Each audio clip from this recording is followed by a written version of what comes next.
Syria, situated in the center of the Middle East, has been the stage for a devastating civil war for over a decade. This complex conflict, which began in March 2011, is much more than a simple struggle for power. It is a tragedy with deep roots, with repercussions for the entire region and beyond. To understand the causes of this war, we must go back to Syria's political and social history. For decades, the country was ruled by an authoritarian and repressive regime, the Ba'ath Party, which stifled all forms of dissent and political freedom. Added to this are socio-economic inequalities, with a large part of the population living in poverty and unemployment. This breeding ground of discontent found a particular echo in the context of Arab Spring, that wave of popular protest that swept the Arab world in 2011.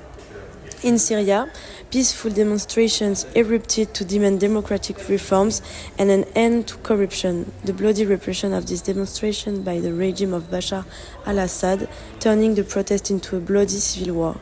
The conflict then became more complex with the emergence of various armed groups, the involvement of foreign powers, and the rise of terrorist groups such as the Islamic State. Today, Syria is a country in ruins. Millions of people are displaced and refugees, and the humanitarian crisis is immense. The Syrian civil war was caused by 5 factors. Let's begin with the political one. It all began in 2000 with the President Bashar al-Assad repressive regime that left no political freedoms to citizens. Then, Tunisia and Egypt went through the Arab Spring in 2011, which influenced Syrian citizens to demand democracy and reforms. The peaceful protests were met with brutal force, which led into armed conflict. Even before the war, Syria was facing economic decline, corruption, and high youth unemployment. Moreover, from 2006 to 2010, Syria faced a severe drought that forced many farmers to migrate to cities, increasing tensions. Added to that, Syria faced social challenges. In fact, Syria is a mixed religion country. There are Sunni Muslims, Alawites, Kurds, Christians, and Jews. As the president is one of the Alawites, he favored them, and this caused resentment among Sunnis. It was a chaotic situation, which allowed extremist groups like ISS and Al-Nusra Front to spread their influence. Many other countries got involved in this conflict.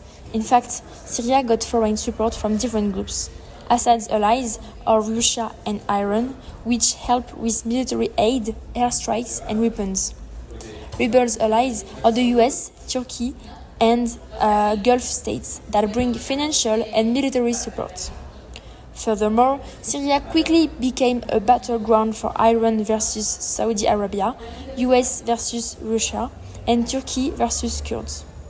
Finally, as I said, the Islamic State took advantage of the war, capturing large parts of Syria and Iraq, leading to further chaos and US-led intervention.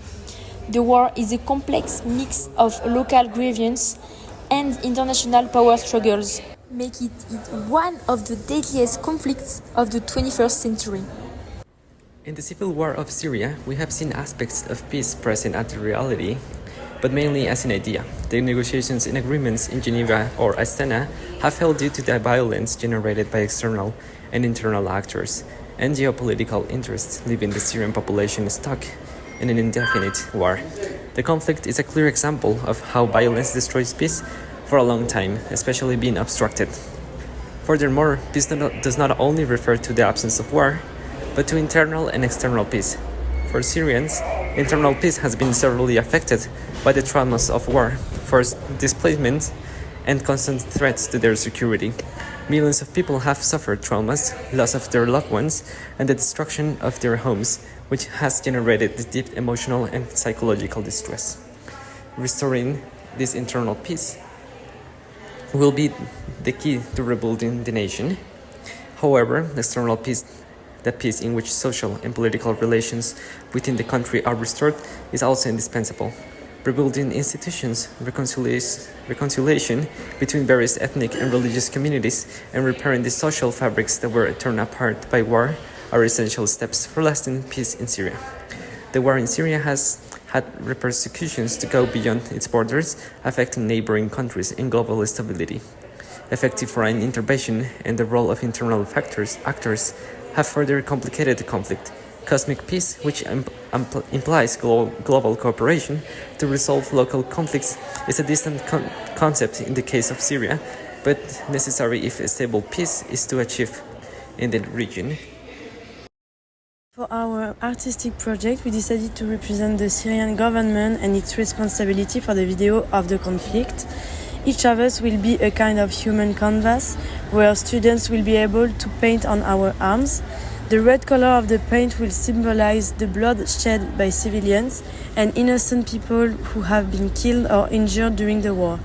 By painting, students are not only engaging in the work, but also reflecting on the human impact of this conflict.